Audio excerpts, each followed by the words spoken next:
ਟਾਂਡਾ ਸਾਹਿਬ बहुत बहुत स्वागत है। अकाली दल इस पूरे मुद्दे ਨੂੰ ਕਿਵੇਂ ਦੇਖ ਰਿਹਾ? ਮੁੱਖ ਮੰਤਰੀ ਚਿੱਠੀ ਲਿਖਦੇ ਨੇ, 5 ਸਾਲ ਪਹਿਲਾਂ ਅਮੈਂਡਮੈਂਟ ਹੋਈ ਸੀ, ਜਿਹੜੀ ਸੋਧ ਵਾਲਾ ਪੂਰਾ ਕੰਮ ਹੈ ਤੁਹਾਡੀ ਸਰਕਾਰ ਦੇ ਸਮੇਂ, ਅਕਾਲੀ ਦਲ ਬੀਜੇਪੀ ਦੀ ਸਰਕਾਰ ਦੇ ਸਮੇਂ ਚੱਲਿਆ ਸੀ। ਉਸ ਤੋਂ ਬਾਅਦ ਹੁਣ ਮੁੱਦਾ ਜਾਂ ਪੁਆਇੰਟ ਇਸ ਗੱਲ ਦੇ ਉੱਤੇ ਆ ਕੇ ਰੁਕ ਗਿਆ ਹੈ ਕਿ ਸੈਂਟਰ ਕਹਿ ਰਿਹਾ ਹੈ ਕਿ ਐਕਸੈਸਿਵ ਹੈ ਜੋ ਤੁਸੀਂ ਸਜ਼ਾ ਦੀ ਤਜਵੀਜ਼ ਰੱਖੀ ਹੋਈ ਹੈ ਇਸ ਅਮੈਂਡਮੈਂਟ ਦੇ ਵਿੱਚ, ਉਹ ਐਕਸੈਸਿਵ ਹੈ ਕਿ ਵਾਕਈ ਇਸ ਤਰੀਕੇ ਨਾਲ ਐਜ਼ ਇਟ ਇਜ਼ ਜਾਣੀ ਚਾਹੀਦੀ ਹੈ। ਅਕਾਲੀ ਦਲ ਇਸ ਨੂੰ ਕਿਵੇਂ ਦੇਖਦਾ ਹੈ?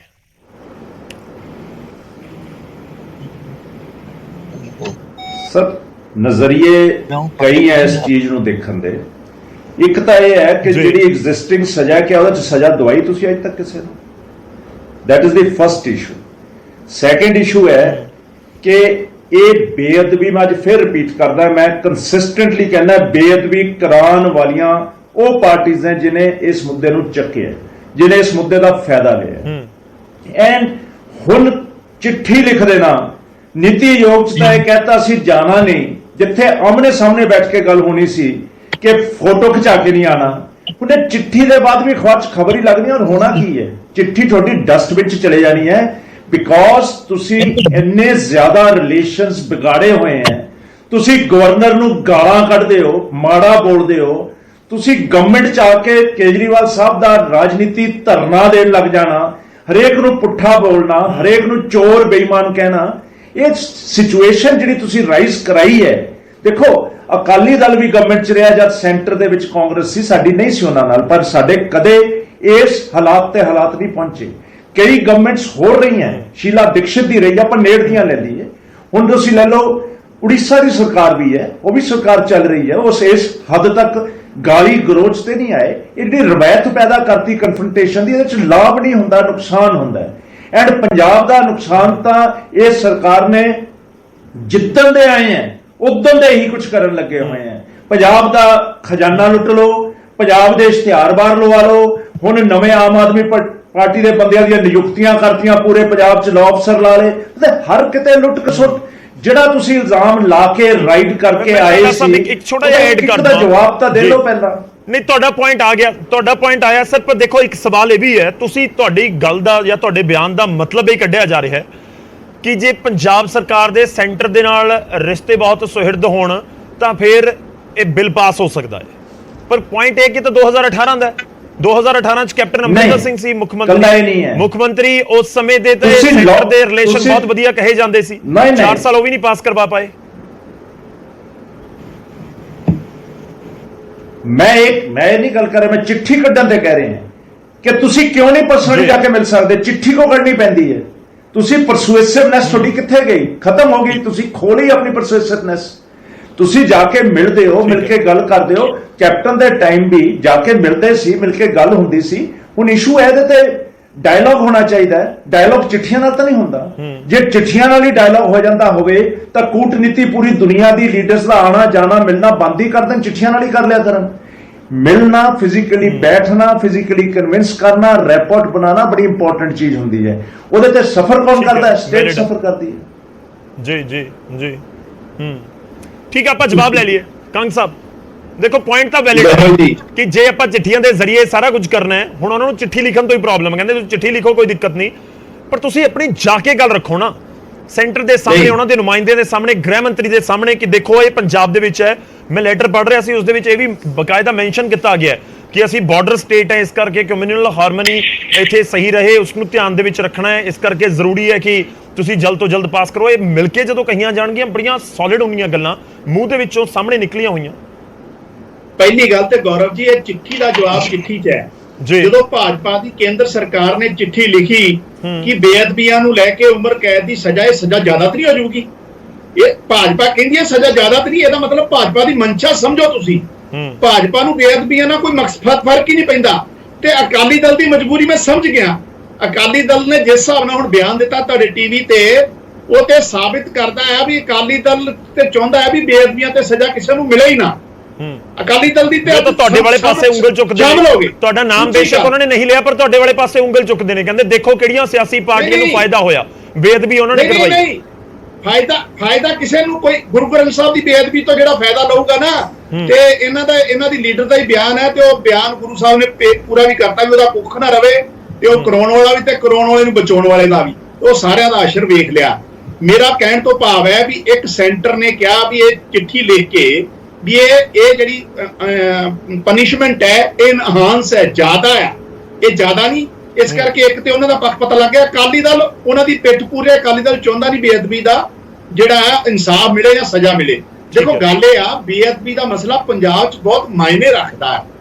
ਗੁਰੂ ਗ੍ਰੰਥ ਸਾਹਿਬ ਸਾਡੇ ਲਈ ਬਹੁਤ ਮਾਇਨੇ ਰੱਖਦਾ ਹੋਊਗਾ, ਅਕਾਲੀ ਦਲ ਭਾਜਪਾ ਲਈ ਨਹੀਂ ਰੱਖਦਾ ਹੋਊਗਾ ਤੇ ਪਤਾ ਨਹੀਂ, ਸਾਨੂੰ ਨਹੀਂ ਪਤਾ। ਉਹ ਤੇ ਦੇਖ ਹੀ ਰਿਹਾ ਇਹਨਾਂ ਦੀ ਮਨਸ਼ਾ ਕੀ ਹੈ, ਕਿਉਂਕਿ ਇਹਨਾਂ ਦੇ ਟਾਈਮ ਤੇ ਇਹ ਤਮਾਸ਼ਾ ਸ਼ੁਰੂ ਹੋਇਆ। ਇਹਨਾਂ ਨੇ ਤੇ ਸ਼ੈਲਟਰ ਕੀਤਾ ਹੈ, ਜਿਹੜੇ ਲੋਕਾਂ ਨੇ ਬੇਅਦਬੀਆਂ ਕੀਤੀਆਂ ਉਹਨਾਂ ਨੂੰ ਬਚਾਉਂਦੇ ਰਹੇ। ਇਹਨਾਂ ਤੇ ਇਲਜ਼ਾਮ ਹੈ ਇਸ ਗੱਲ ਦੇ। ਲੇਕਿਨ ਭਾਜਪਾ ਦੇ ਬਾਰੇ ਜੋ ਇੱਕ ਲੋਕਾਂ 'ਚ ਚਰਚਾ ਹੈ ਨਾ, ਭਾਜਪਾ ਚਾਹੁੰਦੀ ਸਿੱਖਾਂ ਦੇ ਮਸਲੇ ਤੇ ਬਣੇ ਰਹਿਣ ਔਰ ਪੰਜਾਬ 'ਚ ਤੇ ਕੁਛ ਨਾ ਕੁਛ ਮਤਲਬ ਮਾੜਾ ਕੁਛ ਨਾ ਕੁਛ ਹੋ ਹੀ ਜਾਵੇ, ਕਿਉਂਕਿ ਜਿਹੜਾ ਜਿਹੜੀਆਂ ਘਟਨਾਵਾਂ ਮਾੜੀਆਂ ਹੋਈਆਂ ਡਾਇਰੈਕਟ ਜਾਂ ਇਨਡਾਇਰੈਕਟ ਰੂਪ ਤੇ ਭਾਜਪਾ ਉਹਨੂੰ ਲੈ ਕੇ ਕਦੀ ਵੀ ਸੰਜੀਦਗੀ ਦਿਖੀ ਨਹੀਂ। ਸੋ ਅੱਜ ਸਾਡਾ ਤਾਂ ਸਿੱਧਾ ਸਪਸ਼ਟ ਹੈ, ਜਿੱਥੋਂ ਤੱਕ ਮਿਲਣ ਦੀ ਗੱਲ ਹੈ 3 ਵਾਰ ਮੁੱਖ ਮੰਤਰੀ ਜੀ ਨੀਤੀ ਆਯੋਗ ਦੀ ਮੀਟਿੰਗ ਪਿਛਲੇ 1 ਸਾਲ ਜਾ ਚੁੱਕੇ ਆ, ਪੰਜਾਬ ਦਾ ਇੱਕ ਵੀ ਮਸਲਾ ਐਡਰੈਸ ਨਹੀਂ ਕੀਤਾ, ਇੱਕ ਵੀ ਸਿੰਗਲ। ਕਿੰਨੀ ਵਾਰ ਜਾਈਏ, ਨਾਲੇ ਹਰ ਮੁੱਦੇ ਲਈ ਮੁੱਖ ਮੰਤਰੀ ਨੇ ਜਾਣਾ ਨਹੀਂ ਹੁੰਦਾ। ਇੱਕ ਸਿਸਟਮ ਹੈ, ਕਨਸਟੀਟਿਊਸ਼ਨ ਹੈ। ਟਾਂਡਾ ਸਾਹਿਬ ਤੇ ਸ਼ਾਇਦ ਵਕੀਲ ਵੀ ਹੋਣਗੇ, ਇਹਨਾਂ ਨੂੰ ਪਤਾ ਹੋਣਾ ਚਾਹੀਦਾ ਕਿ ਸਟੇਟਾਂ ਔਰ ਸੈਂਟਰ ਮਿਲ ਕੇ ਹੀ ਦੇਸ਼ ਨੂੰ ਚਲਾਉਂਦੇ ਆ। ਜਵਾਬ ਲੈ ਲਿਓ ਧਾਲੀਵਾਲ ਸਾਹਿਬ ਔਰ ਵਿਨੋਦ ਪਾਟਿਲ, ਵੇਟ ਕਰਿਓ। ਟਾਂਡਾ ਸਾਹਿਬ ਨਹੀਂ ਟੀਵੀ ਕੱਢਦੇ ਸਰ, ਇਹ ਲੋਕਾਂ ਨੇ ਠੇਕਾ ਲਿਆ ਹੋਇਆ ਦੂਜਿਆਂ ਤੇ ਇਲਜ਼ਾਮ ਲਾਉਣ ਦਾ। ਮੈਨੂੰ ਇੱਕ ਗੱਲ ਦੱਸੋ, ਬੇਅਦਬੀ ਤੇ ਤੁਸੀਂ ਸੀਰੀਅਸ ਕਦ ਹੋਏ ਹੋ? ਤੁਸੀਂ ਸਿਆਸਤ ਲੜੀ ਇਸ ਦੀ ਕਿ ਨਹੀਂ ਲੜੀ? ਤੁਸੀਂ ਇਹਨੂੰ ਪੋਲੀਟੀਕਲ ਮੁੱਦਾ ਬਣਾਇਆ ਕਿ ਨਹੀਂ ਬਣਾਇਆ? ਤੁਸੀਂ ਅੱਜ ਤੱਕ ਤੁਸੀਂ ਵੀ ਬਣਾਇਆ, ਦਾਦੂਵਾਲ ਨੇ ਵੀ ਬਣਾਇਆ। ਉਹੀ ਦਾਦੂਵਾਲ ਜਿਹੜਾ ਬੀਜੇਪੀ ਨੇ ਭੇਜਿਆ, ਉਹੀ ਦਾਦੂਵਾਲ ਹੁਣ ਬੀਜੇਪੀ ਨੇ ਬੱਖਣ ਦੇ ਬਾਲ ਵਾਂਗੂ ਕੱਢ ਕੇ ਪਾਸੇ ਕਰਤਾ। ਇਹ ਮੁੱਦਾ ਕ੍ਰੀਏਟ ਕੀਤਾ ਹੈ, ਬੇਅਦਬੀ ਹੋਈ ਨਹੀਂ। ਮਾਫ ਕਰਨਾ ਆਮ ਆਦਮੀ ਪਾਰਟੀ, ਇਹ ਤੁਸੀਂ ਕਰਾਈ ਹੈ। ਮੈਂ ਦਾਅਵੇ ਨਾਲ ਕਹਿ ਸਕਦਾ ਤੁਸੀਂ ਕਰਾਈ ਹੈ। ਤੁਸੀਂ ਪੰਜਾਬ ਦਾ ਜੇ ਬਾਰਡਰ ਸਟੇਟ ਹੈ, ਕਿਉਂ ਇਸ ਇਸ਼ੂ ਨੂੰ ਰੇਕਅਪ ਕੀਤਾ? ਕਿਉਂ ਤੁਸੀਂ ਅੱਤਵਾਦੀਆਂ ਦੇ ਘਰ ਜਾ ਠਹਿਰੇ? ਕਿਉਂ ਤੁਸੀਂ ਬ੍ਰੇਕਫਾਸਟ ਕੀਤੇ ਅੱਤਵਾਦੀਆਂ ਦੇ ਘਰ ਜਾ? ਕਿਉਂ ਤੁਸੀਂ ਇਸ ਇਸ਼ੂ ਨੂੰ ਫਲੇਅਰ ਅਪ ਕਰਕੇ ਅੱਗ ਲਾਈ? ਅੱਜ ਬੇਅਦਬੀਆਂ ਰੁਕ ਗਈਆਂ? ਅੱਜ ਤੁਸੀਂ ਰੋਕ ਸਕੇ ਹੋ? ਅੱਜ ਤੁਹਾਡਾ ਸਟੈਂਡ ਬੇਅਦਬੀ ਤੇ ਕਿੱਥੇ ਹੈ? ਅੱਜ ਤੁਹਾਡਾ ਸਟੈਂਡ ਚਿੱਟੇ ਤੇ ਕਿੱਥੇ? ਤੁਸੀਂ ਚਿੱਟੇ ਨੂੰ ਵੀ ਪੋਲਿਟਿਸਾਈਜ਼ ਕੀਤਾ। Where is your stand on ਚਿੱਟਾ ਟੁਡੇ? 10 ਗੁਣਾ ਚਿੱਟਾ ਵਿਕਦਾ ਹੈ। ਤੁਹਾਡੀ ਸਰਕਾਰ ਸਿੱਧਾ ਬਕਵੰਦੀ ਹੈ, ਕਿਉਂਕਿ ਤੁਸੀਂ ਇਹ ਇਲਜ਼ਾਮ ਲਾਉਂਦੇ ਸੀ ਦੂਜੀ ਸਰਕਾਰਾਂ ਤੇ। ਅੱਜ ਤੁਸੀਂ ਕਟਾਰੇ 'ਚ ਖੜੇ ਹੋ। ਤੁਸੀਂ ਚਿੱਟਾ ਵੇਚਣ ਵਾਲੇ, ਤੁਸੀਂ ਬੇਅਦਬੀਆਂ ਨੂੰ ਬਚਾਉਣ ਵਾਲੇ, ਤੁਸੀਂ ਬੇਅਦਬੀਆਂ ਕਰਨ ਵਾਲੇ, ਤੁਸੀਂ ਇੱਕ ਜਵਾਬ ਲਵਾਂ। ਬਹੁਤ ਸੀਰੀਅਸ ਐਲੀਗੇਸ਼ਨ ਨੇ ਟਾਂਡਾ ਸਾਹਿਬ, ਬੇਅਦਬੀ ਦੀ ਸਿਆਸਤ ਕਰੇ।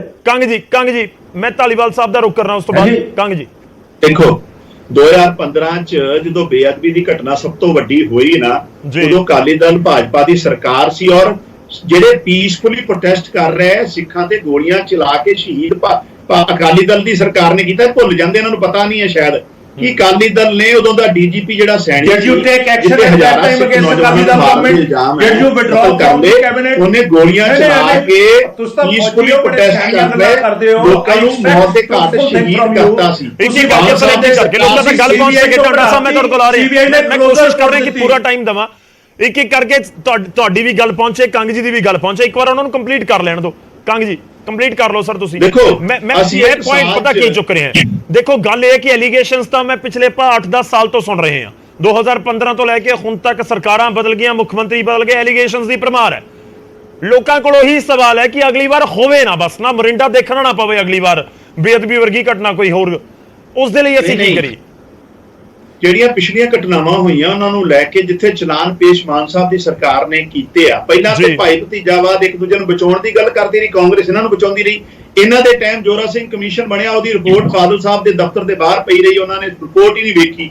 ਇਹ ਸਾਰਾ ਇਤਿਹਾਸ ਹੈ, ਅਸੀਂ ਬਹੁਤ ਸੰਜੀਦਗੀ ਨਾਲ ਇਹਨੂੰ ਲੈ ਰਹੇ ਹਾਂ। ਕਾਂਗਰਸ ਦੇ ਟਾਈਮ ਐਡਵੋਕੇਟ ਜਨਰਲ ਪੇਸ਼ ਹੀ ਨਹੀਂ ਹੁੰਦਾ ਸੀ ਹਾਈ ਕੋਰਟ, ਉਹ ਵੀ ਆਪਣੇ ਸਾਹਮਣੇ ਆ।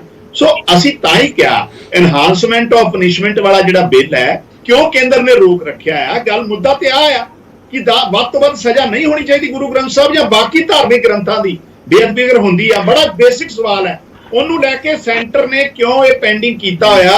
ਵਾਰ-ਵਾਰ ਸਵਾਲ ਸੈਂਟਰ ਉਲਟਾ ਖੜੇ ਕਰ ਰਿਹਾ ਵੀ ਜ਼ਿਆਦਾ ਸਜ਼ਾ ਹੋ ਜੂਗੀ ਜੀ, ਇੰਨੀ ਸਜ਼ਾ ਨਹੀਂ ਅਸੀਂ ਦੇਣੀ। ਇਹਦਾ ਕੀ ਮਤਲਬ ਹੈ? ਇਹਦਾ ਮਤਲਬ ਤੇ ਸ਼ੰਕੇ ਮਨਾਂ 'ਚ ਹੁੰਦੇ ਆ ਨਾ, ਭਾਜਪਾ ਤੇ ਖੜੇ ਹੁੰਦੇ ਆ ਵੀ ਇਹ ਗੁਰੂ ਸਾਹਿਬ ਦੀ ਬੇਅਦਬੀ ਨੂੰ ਸਮਝਦੇ ਹੀ ਨਹੀਂ, ਕੁਛ ਇਹਨਾਂ ਵਾਸਤੇ ਕੋਈ ਮਾਇਨੇ ਨਹੀਂ ਰੱਖਦੀਆਂ ਇਹ ਗੱਲਾਂ। ਇਹ ਚਾਹੁੰਦੇ ਹੀ ਨਹੀਂ ਵੀ ਸਜ਼ਾ ਮਿਲੇ। ਇਹਦਾ ਮਤਲਬ ਇਹ ਜਿਹੜਾ ਬੇਅਦਬੀ ਕਰਨ ਵਾਲੇ ਨੂੰ ਸਜ਼ਾ ਦੇਣਾ ਹੀ ਨਹੀਂ ਨਾ ਚਾਹੁੰਦੇ। ਇਹਦਾ ਮਤਲਬ ਤੇ ਇਹੀ ਆ ਲੇਕਿਨ ਇਹ ਕੋਈ ਤਰੀਕਾ ਨਹੀਂ ਆ। ਅਸੀਂ ਤੇ ਵਾਰ-ਵਾਰ ਔਰ ਦੁਬਾਰਾ ਫੇਰ ਲਿਖਾਂਗੇ। ਅਸੀਂ ਤੇ ਚਾਹੁੰਦੇ ਆ ਅਸੀਂ ਚਾਹੁੰਦੇ ਬੇਅਦਬੀ ਵਾਲੇ ਨੂੰ ਵੱਧ ਤੋਂ ਵੱਧ ਸਜ਼ਾ ਮਿਲੇ। ਨਹੀਂ ਫਿਰ ਗੱਲ ਤਾਂ ਉਹੀ ਹੈ ਨਾ ਸਰ, ਮਿਲੇਗੀ ਕਿਵੇਂ? ਹੁਣ ਸੈਂਟਰ ਵਾਲੇ ਜੇਕਰ ਬਿੱਲ ਪਾਸ ਕਰਕੇ ਨਹੀਂ ਭੇਜਦੇ ਤਾਂ ਫਿਰ ਅੱਗੇ ਹੋਰ ਸਾਡੇ ਕੋਲ ਹੀਲਾ ਕੀ ਹੈ?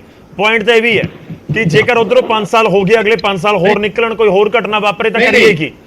ਮੈਂ ਕੰਗ ਜੀ ਆ ਰਿਹਾ ਤੁਹਾਡੇ ਕੋਲ, ਇੱਕ ਵਾਰੀ ਥੋੜੀ ਜਿਹੀ ਵੇਟ ਕਰਿਓ, ਆਪਾਂ ਸਾਰਿਆਂ ਦਾ ਰੁਕ ਕਰ ਲਈਏ। ਕੁਲਦੀਪ ਧਾਲੀਵਾਲ ਜੀ, ਘੁੰਮ ਫਿਰ ਕੇ ਤੁਹਾਡੇ ਉੱਤੇ ਗੱਲ ਆ ਜਾਂਦੀ ਹੈ ਕਿ ਸੈਂਟਰ ਦੀ ਸਰਕਾਰ ਸੁਣੇ, ਸਮਝੇ ਕਿ ਕਿੰਨਾ ਗੰਭੀਰ ਮਸਲਾ ਪੰਜਾਬ ਵਾਲਿਆਂ ਦੇ ਲਈ ਹੈ। ਜੇ ਤੁਹਾਨੂੰ ਸੈਂਟਰ ਦੇ ਲਿਹਾਜ਼ ਤੋਂ ਮੈਂ ਸਵਾਲ ਪੁੱਛ ਰਿਹਾ ਧਾਲੀਵਾਲ ਸਾਹਿਬ, ਜੇ ਵਾਕਈ ਲੱਗਦਾ ਕਿ ਐਕਸੈਸਿਵ ਹੈ ਸਜ਼ਾ, ਤਾਂ ਫਿਰ ਉਸ ਦੇ ਉੱਤੇ ਵੀ ਚਰਚਾ ਕਰੋ ਨਾ। ਇਹ ਨਹੀਂ ਕਿ ਇੱਕ ਲੈਟਰ ਅਸੀਂ ਕੱਢ ਦਿੱਤੀ, ਇੱਕ ਲੈਟਰ ਉਧਰੋਂ ਆ ਗਈ ਤਾਂ ਚੱਲ ਰਿਹਾ ਕੰਮ 2 ਮਹੀਨੇ 4 ਮਹੀਨੇ 6 ਮਹੀਨੇ 8 ਮਹੀਨੇ ਸਾਲ ਨਿਕਲ ਜਾਂਦਾ। ਗੌਰਵ ਜੀ, ਮੈਂ ਦੇਖੋ ਖਾਨ ਸਾਹਿਬ ਨੂੰ ਮੈਂ ਡਿਸਕਸ ਨਹੀਂ ਕੀਤਾ ਔਰ ਨਹੀਂ ਕਰਦਾ ਕਦੇ ਡਿਸਕਸ। ਦੇਖੋ ਇਹ ਇੱਕ ਡਿਪਲੋਮੈਟਿਕ ਗੱਲ ਹੈ, ਇੱਕ ਗੱਲ ਨੂੰ ਬਤਾ ਕੇ ਦੂਜੀ ਗੱਲ ਨੂੰ ਜ਼ਿਕਰ ਕਰੀਏ। ਪਹਿਲੀ ਗੱਲ ਤਾਂ ਇਸ ਗੱਲ ਸੀ ਕਿ ਧਰਮਾਂ ਤੇ ਸਟੈਂਡ ਹੈ। ਇਹ ਜਿਹੜੀ ਤੁਹਾਡਾ ਜਿਹੜਾ ਕਾਨੂੰਨ ਹੈ ਉਹਦੇ ਤੇ ਸਮਾਂ ਪੰਜਾਬ ਸਰਕਾਰ ਨੇ ਲਿਆ ਉਸ ਸਟੈਂਡ ਤੇ, ਔਰ ਉਦੋਂ ਹੀ ਇਹ ਪੁੱਛਿਆ ਗਿਆ ਸੀ ਵੀ ਕੀ ਇਹ ਜਿਹੜੀ ਇੰਨੀ ਤੁਸੀਂ ਪਨਿਸ਼ਮੈਂਟ ਚਾਹੁੰਦੇ ਹੋ? ਉਹਦਾ ਮਤਲਬ ਜਿਹੜਾ ਹੈਗਾ ਤੁਹਾਡੇ ਦਰਸ਼ਕਾਂ ਨੂੰ ਇਹ ਦੱਸਿਆ ਜਾ ਰਿਹਾ ਹੈ ਕਿ ਕੀ ਤੁਸੀਂ ਇਹ ਜ਼ਿਆਦਾ ਨਹੀਂ ਹੋਗੀ? ਕੰਗ ਸਾਹਿਬ ਨੇ 4 ਵਾਰੀ ਰਿਪੀਟ ਕਰਤਾ, ਉਹ ਚਿੱਠੀ ਚਲਾ ਦਿਓ ਇੱਥੇ ਤਾਂ ਕਿ ਪਤਾ ਲੱਗ ਜੇ। ਨਹੀਂ ਚੱਲ ਰਹੀ ਹੈ ਚਿੱਠੀ। ਇਸ ਤਰੀਕੇ ਨਾਲ ਜਿਹੜਾ ਹੈਗਾ ਪ੍ਰਮੋਟ ਕਰਨਾ ਪੰਜਾਬ ਦੇ ਵਿੱਚ, ਇਹ ਪਹਿਲਾਂ ਹੀ ਆਮ ਆਦਮੀ ਪਾਰਟੀ ਸਿਆਸਤ ਕਰਦੀ ਰਹੀ ਹੈ ਬੇਅਦਬੀਆਂ ਤੇ। ਹੁਣੇ ਬੈਕਫੁੱਟ ਤੇ ਚਲੇ ਗਏ, ਸੰਸਦ ਦਾ ਬਾਈਕਾਟ ਕਰਕੇ, ਨੀਤੀ ਆਯੋਗ ਦਾ ਬਾਈਕਾਟ ਕਰਕੇ, ਕੋਈ ਮੁੱਦਾ ਨਹੀਂ ਇਹਨਾਂ ਕੋਲੇ ਰਿਹਾ। ਇਹਨਾਂ ਦਾ ਬਹੁਤ ਵਿਰੋਧ ਹੋ ਰਿਹਾ ਸਾਰੇ ਪੰਜਾਬ 'ਚ। ਤਾਂ ਇੱਕ ਚਿੱਠੀ ਨੂੰ ਲਿਖ ਕੇ ਜਿਹੜਾ ਪਹਿਲਾਂ ਤੋਂ ਮਸਲਾ ਚੱਲ ਰਿਹਾ, ਆਲਰੇਡੀ ਡਿਪਲੋਮੈਸੀ ਚੱਲ ਰਹੀ ਹੈ ਪੰਜਾਬ ਗਵਰਨਮੈਂਟ ਤੇ ਉਹਦੇ ਵਿਚਕਾਰ, ਤੋਂ ਬਿਨਾਂ ਗੱਲ ਤੋਂ ਉਹਨੂੰ ਜਿਹੜਾ ਹੈਗਾ ਹਵਾ ਦੇਣ ਦੀ ਕੋਸ਼ਿਸ਼ ਕੀਤੀ ਜਾ ਰਹੀ ਹੈ। ਔਰ ਕੇਂਦਰ ਸਰਕਾਰ ਗੰਭੀਰ ਹੈ ਔਰ ਉਹਨਾਂ ਨੂੰ ਕੱਲਾ ਇਸ ਗੱਲ ਦਾ ਮਤਲਬ ਨਹੀਂ, ਉਹਨਾਂ ਨੂੰ ਕਿਸੇ ਵੀ ਧਰਮ ਦੀ ਬੇਅਦਬੀ ਨਾ ਹੋਵੇ ਔਰ ਕੋਈ ਵੀ ਬਚਣਾ ਚਾਹੀਦਾ। ਇਹ ਮਤਲਬ ਹੈ ਸਵਾਲਾਂ ਦਾ। ਇਹ ਮਤਲਬ ਨਹੀਂ ਹੈਗਾ ਕਿ ਦੂਜਿਆਂ ਨੂੰ ਕਾਹਤੋਂ ਵਿੱਚ ਕਰੀ ਜਾਂਦੇ ਆ। ਕੱਲੇ ਗੁਰੂ ਗ੍ਰੰਥ ਸਾਹਿਬ ਦੀ ਗੱਲ ਕਰੋ। ਹਾਂ, ਗੁਰੂ ਗ੍ਰੰਥ ਸਾਹਿਬ ਹਾਜ਼ਰ ਨਾਜ਼ਰ ਨੇ ਸਾਡੇ ਲਈ, ਅਸੀਂ ਮੰਨਦੇ ਹਾਂ ਸਾਡੇ ਪਿਤਾ, ਪਰ ਜਿਹੜੇ ਜੇ ਕਿਸੇ ਹੋਰ ਦੀ ਹੋ ਜਾਏ ਭਾਈ ਫਿਰ ਆਪਣਾ ਕੀ ਸਟੈਂਡ ਹੋ? ਆਹ ਗੱਲ ਇਹ ਹੋਰ ਹੀ। ਮੈਂ ਤੁਹਾਨੂੰ ਲੈਟਰ ਦੀਆਂ 2-3 ਲਾਈਨਾਂ ਪੜ੍ਹ ਦਿੰਦਾ ਕੁਲਦੀਪ ਧਾਲੀਵਾਲ ਜੀ। ਉਹ ਸਿਰਫ ਸਿੱਖ ਧਰਮ ਤੱਕ ਸੀਮਿਤ ਨਹੀਂ ਹੈ, ਕਿਉਂਕਿ ਇਹ ਜ਼ਰੂਰੀ ਹੁੰਦਾ ਕਿ ਲੋਕਾਂ ਤੱਕ ਵੀ ਇਹ ਗੱਲ ਪਹੁੰਚੇ ਔਰ ਸਪਸ਼ਟ ਪਹੁੰਚੇ। ਇਸ ਚਿੱਠੀ ਦੇ ਵਿੱਚ ਜ਼ਿਕਰ ਕੀਤਾ ਗਿਆ ਕਿ ਜਿਹੜੇ ਅਮੈਂਡਮੈਂਟ ਬਿੱਲ ਨੇ ਉਹਨਾਂ ਦਾ ਦੋਵਾਂ ਦਾ ਜ਼ਿਕਰ ਹੈ, ਵਿਚ ਪ੍ਰੋਵਾਈਡ ਦਾ punishment up to life imprisonment for causing injury, damage or sacrilege to Shri Guru Granth Sahib ji, Shrimad Bhagavad Gita, holy Quran and holy Bible. ਮਤਲਬ ਗੱਲ ਇਹ ਹੈ ਕਿ ਸਾਰੇ ਧਰਮਾਂ ਦਾ ਜ਼ਿਕਰ ਤਾਂ ਕੀਤਾ ਹੋਇਆ, ਸਿਰਫ ਇੱਕ ਧਰਮ ਤੱਕ ਨਹੀਂ ਸੀਮਿਤ ਹੈਗੀ ਗੱਲ। ਔਰ ਲਾਈਫ ਇੰਪ੍ਰਿਜ਼ਨਮੈਂਟ ਯਾਨੀ ਕਿ ਤਾਂ ਉਮਰ ਕੈਦ ਦਾ ਸਭ ਦੇ ਲਈ ਹੈ ਕਿ ਜੇ ਕੱਲ ਨੂੰ ਭਗਵਤ ਗੀਤਾ ਦੀ ਕੋਈ ਬੇਅਦਬੀ ਕਰਨ ਦੀ ਜ਼ਰੂਰਤ ਕਰਦਾ ਹੈ, ਹੋਲੀ ਕੁਰਾਨ ਦੀ ਜਾਂ ਫਿਰ ਬਾਈਬਲ ਦੀ, ਤਾਂ ਉਸ ਦੇ ਖਿਲਾਫ ਵੀ ਸੇਮ ਐਕਸ਼ਨ ਹੋਵੇ। ਮੈਨੂੰ ਇਹ ਗੱਲ ਦੱਸੋ, ਜੇ ਕੇਂਦਰ ਇਹ ਪੁੱਛਦਾ ਪੰਜਾਬ ਸਰਕਾਰ ਤੋਂ ਭਾਈ ਦੂਜਿਆਂ ਦੇ ਧਰਮਾਂ ਤੇ ਵੀ ਬੇਅਦਬੀ ਤੇ ਤੁਹਾਡਾ ਇਹੀ ਸਟੈਂਡ ਹੈ, ਤਾਂ ਕੀ ਕੇਂਦਰ ਕੋਈ ਧੱਕਾ ਕਰ ਰਿਹਾ ਪੰਜਾਬ ਨਾਲ? ਨਹੀਂ, ਦੂਜੇ ਧਰਮ ਕਿਹੜੇ ਹੋ ਗਏ ਨਾ ਸਰ? ਦੂਜੇ ਧਰਮ ਨਹੀਂ ਮੈਂ ਸਮਝ ਪਾ ਰਿਹਾ ਇਸ ਗੱਲ ਦੇ ਵਿੱਚ ਤਾਂ ਥੋੜਾ ਨਿਗਾਹਤਾ ਉਹਨਾਂ ਨੇ ਤੇ ਪੰਜਾਬ ਸਰਕਾਰ ਨੇ ਅੱਜ ਜਵਾਬ ਦਿੱਤਾ ਜਦੋਂ ਦਾ ਕੋਈ ਮਸਲਾ ਨਹੀਂ ਹੈਗਾ। ਨਹੀਂ ਧਾਲੀਵਾਲ ਸਾਹਿਬ ਕਲੀਅਰ ਕਰੋ, ਦੂਜੇ ਧਰਮ ਕਿਹੜੇ ਹੋ ਗਏ? ਮੈਨੂੰ ਸਮਝ ਨਹੀਂ ਆਇਆ। ਪੰਜਾਬ ਦਾ ਕਿਹੜਾ ਧਰਮ ਹੈ ਸਰ? ਪੰਜਾਬ ਦਾ ਤਾਂ ਕੋਈ ਧਰਮ ਨਹੀਂ ਨਾ, ਪੰਜਾਬ ਦੇ ਤਾਂ ਸਾਰੇ ਧਰਮ ਸੈਕੂਲਰ ਕੰਟਰੀ ਹੈ, ਸੈਕੂਲਰ ਸਟੇਟ ਹੈ। ਬਿਲਕੁਲ, ਪਰ ਜਦੋਂ ਕੇਂਦਰ ਸਰਕਾਰ ਨੇ ਕੁਐਸਚਨ ਤਾਂ ਦੋ ਹੀ ਪੁੱਛੇ ਆ ਨਾ, ਦੋ ਹੀ ਕੁਐਸਚਨ ਪੁੱਛੇ ਸੀ। ਦੂਜੇ ਧਰਮਾਂ ਦੀ ਗੱਲ ਹੋਈ ਸੀ ਤੇ ਇੱਕ ਪਨਿਸ਼ਮੈਂਟ ਕਿਹਾ ਸੀ ਭਾਈ ਠੀਕ ਹੈ ਇੰਨੀ ਦੇਣੀ ਚਾਹੁੰਦੇ ਤੁਸੀਂ, ਉਹਦਾ ਹੀ ਜਵਾਬ ਦੇਣਾ ਸੀ, ਹੋਰ ਕੀ ਕਰਨਾ ਸੀ। ਠੀਕ ਹੈ, ਚਲੋ ਆਪਾਂ ਮੈਂ ਕੰਗ ਸਾਹਿਬ ਤੋਂ ਰਿਐਕਸ਼ਨ ਲਵਾਂਗਾ ਇਹਦੇ ਉੱਪਰ। ਵਿਨੋਦ ਭਾਰਤੀ ਜੀ, ਦੇਖੋ ਵਿਰੋਧੀਆਂ ਦੇ ਉੱਤੇ ਇਲਜ਼ਾਮ ਇਸ ਸਮੇਂ ਹੀ ਲੱਗ ਰਹੇ ਨੇ ਕਿ ਇਹ ਚਾਹੁੰਦੇ ਨਹੀਂ ਕਿ ਬੇਅਦਬੀ ਮਾਮਲੇ ਦੇ ਵਿੱਚ ਸਜ਼ਾ ਹੋ ਜਾਵੇ। 2018 ਤੋਂ ਲੈ ਕੇ 22, 17 ਤੋਂ ਲੈ ਕੇ 22, 5 ਸਾਲ ਸੱਤਾ 'ਚ ਰਹੀ ਕਾਂਗਰਸ। ਗੱਲ ਘੁੰਮ ਫਿਰ ਕੇ ਫਿਰ ਤੁਹਾਡੇ ਉੱਪਰ ਆਉਂਦੀ ਹੈ ਕਿ ਤੁਸੀਂ 5 ਸਾਲ 'ਚ ਨਹੀਂ ਇਨਸਾਫ ਦਿਵਾ ਪਾਏ। ਕਿ ਜੇ ਹੁਣ ਤੁਸੀਂ ਸੈਂਟਰ ਵਾਲੇ ਪਾਸੇ ਲੈ ਜਾ ਕੇ ਗੇਂਦ ਸੁੱਟ ਦੋ ਕਿ ਨਹੀਂ ਜੀ ਉਹਨਾਂ ਨੇ ਸਾਡਾ ਬਿੱਲ ਨਹੀਂ ਪਾਸ ਕਰਿਆ, ਸਾਈਨ ਨਹੀਂ ਕਰੇ, ਲੋਕਾਂ ਨੇ ਕਹਿਣਾ ਨਹੀਂ, ਇਹ ਕੋਈ ਲੌਜਿਕ ਨਹੀਂ ਹੈ। ਤੁਸੀਂ ਬਿਲਕੁਲ ਸਹੀ ਗੱਲ ਕਰੋ ਕਿ ਆਖਿਰ ਕਿਉਂ ਨਹੀਂ ਹੋਇਆ। गौरव जी, ये गल कहनी तो वाजिब नहीं है कि भी कांग्रेस की सरकार में कोई स्टेप नहीं उठाया गया। मैं इंसाफ की गल कर रहा सर, मैं स्टेप की नहीं गल कर रहा। 2018 में तो शुरुआत से है कि 18 वाले दोनों ਜਿਹੜੇ ਬਿੱਲ ਹੈ ਉਹ ਕਾਂਗਰਸ ਦੀ ਸੱਤਾ ਦੇ ਸਮੇਂ ਅਮੈਂਡਮੈਂਟ ਹੋਏ ਨੇ। ਗੌਰਵ ਜੀ ਮੈਂ ਤੁਹਾਡੀ ਗੱਲ ਦਾ ਹੀ ਜਵਾਬ ਦੇ ਰਿਹਾ ਜੀ ਜੀ ਕਿ ਪਲੀਜ਼। ਇਹ ਕਹਿਣਾ ਕਿ ਕਾਂਗਰਸ ਦੇ ਟਾਈਮ 'ਚ ਨਹੀਂ ਹੋਇਆ ਇਹ ਗਲਤ ਹੈ, ਕਿਉਂਕਿ ਅਕਾਲੀ ਦਲ ਦੇ ਟਾਈਮ ਵਿੱਚ ਬੇਅਦਬੀ ਦੀਆਂ ਘਟਨਾਵਾਂ ਹੋਈਆਂ, ਕੋਈ ਠੋਸ ਕਾਰਵਾਈ ਅਕਾਲੀ ਦਲ ਦੇ ਟਾਈਮ ਵਿੱਚ ਨਹੀਂ ਹੋਈ। ਉਸ ਤੋਂ ਬਾਅਦ ਜਦੋਂ ਕਾਂਗਰਸ ਦਾ ਰਾਜ ਆਇਆ, ਸਖਤੀ ਹੋਈ, ਸਿੱਟ ਬਣਾਈ ਗਈ, ਔਰ ਉਸ ਸਿੱਟ ਦੇ ਜਿਹੜੇ ਕੁੰਵਰ ਵਿਜੇ ਪ੍ਰਤਾਪ ਸਿੰਘ ਜੀ ਨੇ ਆਪਣੀ ਉੱਥੇ ਹਾਈ ਕੋਰਟ 'ਚ ਆਪਣੀ ਜੋ ਰਿਪੋਰਟਸ ਦਿੱਤੀਆਂ, ਉਹਨਾਂ ਦਾ ਅੱਜ ਵੀ ਇਹ ਗੱਲ ਕਹਿਣਾ ਹੈ ਕਿ ਵੀ ਮੇਰੀ ਜਿਹੜੀ ਜੋ ਮੈਂ ਰਿਪੋਰਟ ਦਿੱਤੀ ਉਹਦੇ ਤੇ ਪੂਰੀ ਤਰ੍ਹਾਂ ਨਜ਼ਰਸਾਨੀ ਨਹੀਂ ਕੀਤੀ ਗਈ। ਔਰ ਫਿਰ ਕਾਂਗਰਸ ਦੇ ਰਾਜ ਵਿੱਚ ਹੀ ਵੱਡੇ ਵੱਡੇ ਅਫਸਰ ਜਿਹੜੇ ਆ ਉਹ ਅਰੈਸਟ ਕੀਤੇ ਗਏ, ਔਰ ਉਹ ਕਾਂਗਰਸ ਦੇ ਰਾਜ ਵਿੱਚ ਹੀ ਉਹ ਜਿਹੜੇ ਅੰਦਰ ਰਹੇ, ਬੜਾ ਲੰਬਾ ਸਮਾਂ ਅੰਦਰ ਰਹੇ, ਔਰ ਜ਼ਮਾਨਤਾਂ ਤੇ ਬਾਹਰ ਆਏ। ਉਹ ਅੱਜ ਵੀ ਉਹ ਕੇਸਾਂ ਦਾ ਸਾਹਮਣਾ ਕਰ ਰਹੇ ਆ।